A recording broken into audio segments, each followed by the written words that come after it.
Negreanu is holding deuce 4 suited from the small blind, but he's up against Veldhuis and Harlow, who both have him beat. For now. King 8 suited for Lex, raised to 1400. Suited 1 gapper for Daniel in the small blind. He calls. Ace 8 for Russ. He's in. Flop comes ace jack 6. Negreanu understandably checks, but Harlow also checks with pair of aces, giving Veldhuis a free opportunity to scare them off. He does, betting 2700. Lex's bet could easily just be a C-bet, which it is, and Russ checks, so he looks pretty weak. Daniel should definitely be folding here. I have no idea why he's counting his chips. It's hard to imagine a scenario where chasing this draw is worth it. He raises to 7,200. Harlow is in a good spot here with 95% chance to win. Best hand. But he folds. That's a ridiculous fold. Russ just doesn't have enough time or chips to fold there. Why call pre-flop if you're going to fold top pair? This is why you must attack first on the flop, especially with pair of aces. This could easily be a bluff, but Veldhuis has to think carefully, because even though he's got 80% equity, a king high is not something you usually call with on this flop against Negreanu. Lex calls. A stone float. The turn would have given Russ trips. Negreanu checks it over, clearly not feeling confident about his 4-2 offsuit. He's looking to see if Veldhuis will take a stab at this pot, but he also checks behind. The river, the 9 of hearts. Both these guys were up to the same thing, checking the turn so they can fire a bet on the river without it having to be too big. There's that Veldhuisian stare. Negreanu looks like he will try to represent the flush on the river. If he doesn't bet high enough, he might get raised by Veldhuis. He bets 9,000. This is a pretty good bet from Daniel. 9,000 makes it seem like he wants to get called. Looks like Lex might have to reconsider his float plans. Lex could very well fold this or follow through on the float maybe, but I don't see him calling. He does call. King higher? That's good. Nice call. Jeez. What the hell was that? That is just a sick, sick call. Tony G is looking down at ace 8 offsuit, but he's facing arguably the best in the world, Daniel Negreanu, who's holding jack 9 offsuit. Tony calls. I'm going to raise you. Nothing crazy, just 2 more. To 2,800. I'm committed. Tony calls. Committed to the river. He's committed. The flop comes queen 10 deuce rainbow. The check from Tony indicates he's not as comfortable committing to the pot as he was pre-flop, so Daniel will now be looking to apply pressure. He bets $3,500, which doesn't really give Tony a read, so I don't see how he could fold here. Tony calls. He's committed. Well, he qualified. He's got hot with ace high. The turn, 5 of clubs. The turn changes nothing, and Tony checks again. I think Daniel has no choice but to keep attacking here. Bet 7,500. If Tony thinks his ace high may be good, he's right. He doesn't seem to be going for the fold like Negreanu wants him to. He calls. He's qualified. Daniel is acting confident, but if the river doesn't deliver him the straight, he might be in big trouble since Tony is first to act. The river, the 6 of clubs. Tony checks. I think Tony was planning on betting the river but got scared of the flush. Another brick for Daniel. Here comes the third barrel. 11,000. Daniel's really hoping that Tony hasn't qualified. Tony still looks like he doesn't want to fold, but folding or raising are the only options here. There's no way he just calls. Qualified with a deuce or a 10? Ace high. I thought for sure it was a deuce. I think Daniel's done a pretty good job of making this look like a value bet. Easy money. There's so much in there. Take it. Tony calls. What if I'm on the show betting, I can't possibly have a pair. Ace is good. I have jack 9. Tony G, man. Jennifer Tilley kicks things off with pocket sixes. This is a decent hand to entertain a small raise with and see if luck is on your side. Back on Arden. She calls the 3-bet as well, so 3-way to the flop. Oh my word, set over set and Griffin's flop top pair? This is going to be bad for Griffin, but it's going to be real bad for Arden. With the board that the flop delivers, everyone has something to bet about. But instead of that, Tilly and Cho decide to check. With that in mind, our weak top pair is trying to take control of the board by shooting a small bet of $2,500. Tilly is loving it because other than a set of kings, nothing else on the board beats her, and she would love to see this pot growing, so naturally she calls. Miss Cho, on the other hand, has a completely different plan. She is not waiting for the pot to grow. She is growing it herself. She does that by firing a $9,400 bet. Now Benger has a choice. Entertain this top pair or realize the truth and just give up. Why is he so serious? He's like a goober 99% of the time. The angry man quickly decides to fold and not pursue the king. On the other hand, Tilly is more than happy to oblige Miss Cho by re-raising to $30,000 with her set of sixes. Oh boy. Jen re-raises $30,000.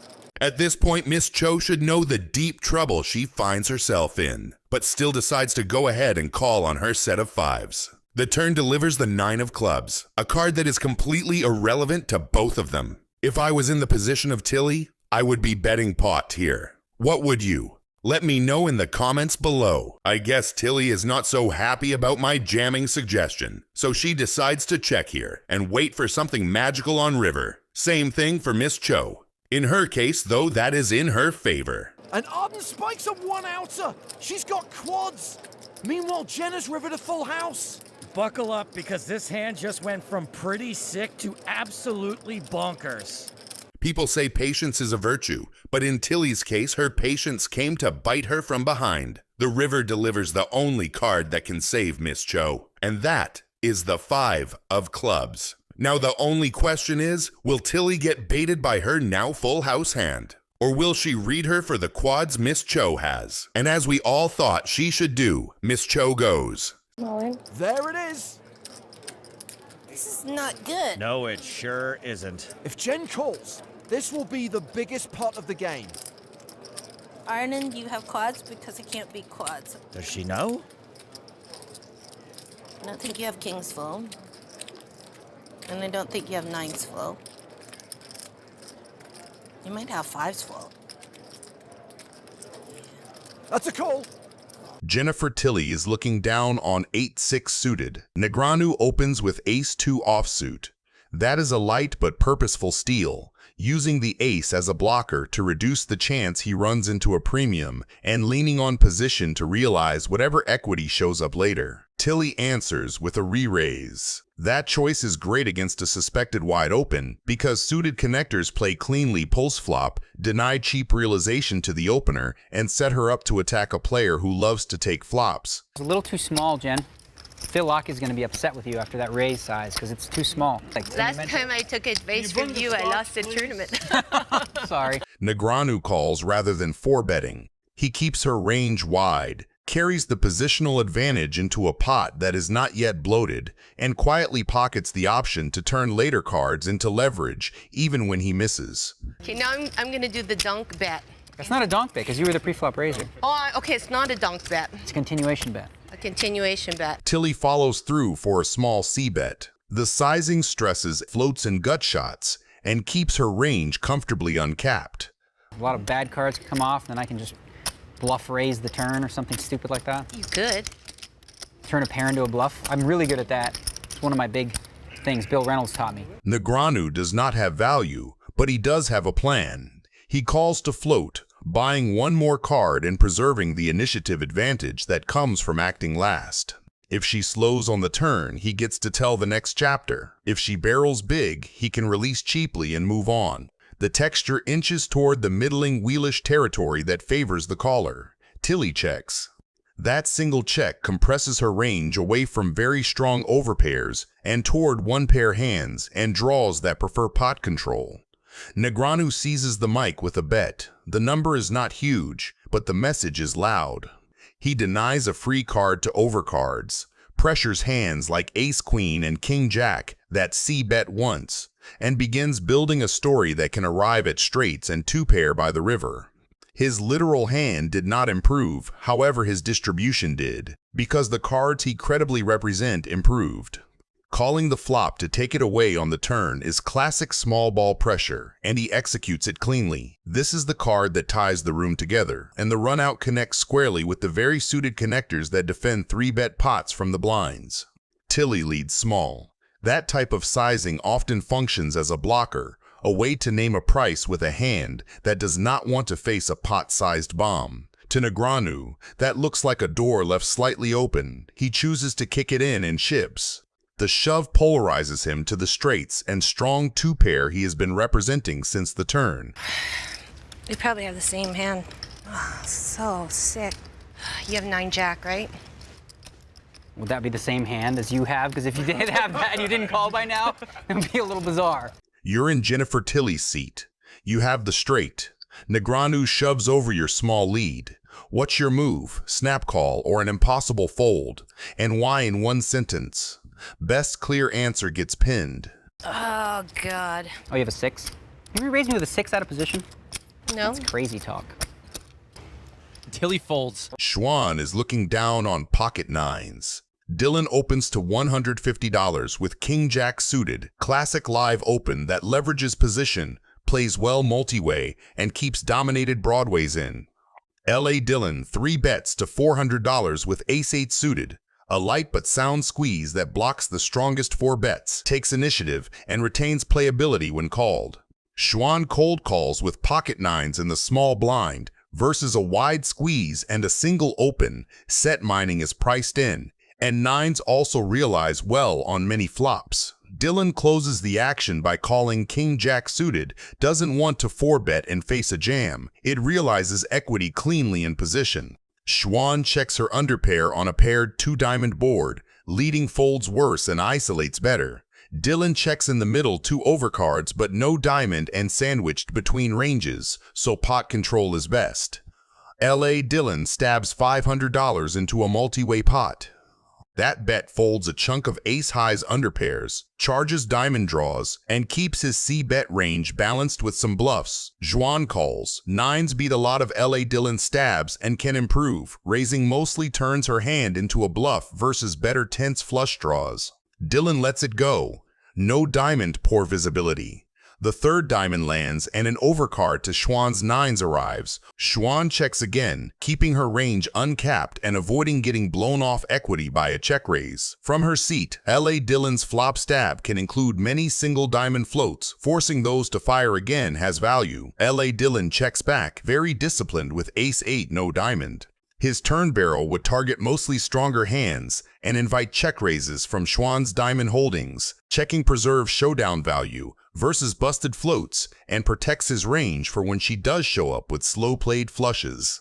4 diamonds on board plus straights complete. Ranges compress and many one-pair hands hate life. Schwan leads for $2,895. Really? I played this so bad then. Daniel Negreanu is looking down on pocket kings. Negreanu opens to $1,600 with pocket kings, exactly the kind of value raise that wants callers but still punishes dominated Broadway and suited connector opens. Fill lock flats with 6-4 suited, a speculative defend that plays best deep and multi-way. Wiggins comes along with Jack-9 offsuit. His call widens the pot with position and a hand that makes strong pairs and disguised 2-pair. Wiggins immediately stabs $2,200 into $5,800. From his seat, this is a natural protection bet. He wants to charge draws and prevent free cards to the overpairs that can counterfeit him later. Negreanu calls with kings. Raising folds out worse and funnels him into a range versus range fight on a coordinated board where he has only 1 blocker to the flush draw. The turn brings the 10 of clubs, tightening everything. It completes some straights and increases the number of combo draws that would continue. Wiggins slows down with a check. That makes sense. 2-pair on this texture can be fragile when the turn connects so neatly with the flop. He also gives Negreanu rope to bluff what looks like ace-king or miss diamonds. Negreanu bets $10,000. This is a disciplined value protection sizing. Kings are still ahead of the 1-pair portion of Wiggins's flop stab, and they deny equity to the diamond and gutter region, but the sizing is small enough to avoid isolating himself only versus straights and 2-pair. Oh, dang, yo, come on, I'm thinking about maybe just doubling you up real good. Ernest let out on the flop, then called the turn. Say what you will about the guy, but he hasn't been chasing a lot of draws, so Daniel has to know Ernest has a real hand.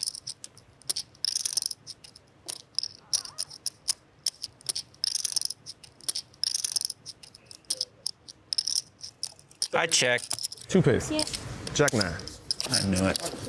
Favorite hand. Worry about grinding. Jack-9. Poopy, poopy, poopy. I think it would have worked. I mean, a real hefty bet, honestly. You know, I'm thinking like, yo, I'm thinking maybe got an 8. I had 2 kings, man.